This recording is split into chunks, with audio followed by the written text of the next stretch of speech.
আজকে বানাবো ওলের ডাঁটা। যারা কখনো ওলের ডাঁটা রান্না করে খাননি, একটিবার এইভাবে বানিয়ে খান। গরম ভাতে খেতে কিন্তু দারুণ লাগে। সবার প্রথমে কেটে নেওয়া ওলের ডাঁটাগুলোকে গরম জলের মধ্যে দিয়ে তার সাথে কয়েকটা থেতো করে নেওয়া কাঁঠালের বীজ, সামান্য লবণ দিয়ে ভাপিয়ে নিতে হবে। পুরোপুরি সেদ্ধ করব না, হালকা করে ভাপিয়ে জল ঝরিয়ে নেব। এবার কড়াইতে সর্ষের তেল ভালো করে গরম করে কালো জিরে, শুকনো লঙ্কা কয়েক সেকেন্ড ফোড়নে দিয়ে ভেজে নিয়ে কুচিয়ে নেওয়া পেঁয়াজ হালকা ভেজে নিয়ে লবণ হলুদ মাখিয়ে নেওয়া চিংড়ি মাছ, তার সাথে নিজেদের স্বাদ মতন বেশ কয়েকটা চিড়ে নেওয়া কাঁচা লঙ্কা দিয়ে ভালো করে ভেজে নেব।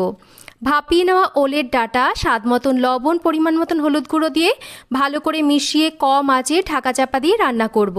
ডাঁটা ভালোভাবে সেদ্ধ হয়ে গেলে এবার বেটে নেওয়া কাঁচা লঙ্কা, সর্ষে বাটা, পাত্রটাকে ধুয়ে সামান্য জল আর স্বাদ মতন একটু মিষ্টি দিয়ে ভালোভাবে এবার তেল ছেড়ে আসা অবধি রান্না করে নিতে হবে।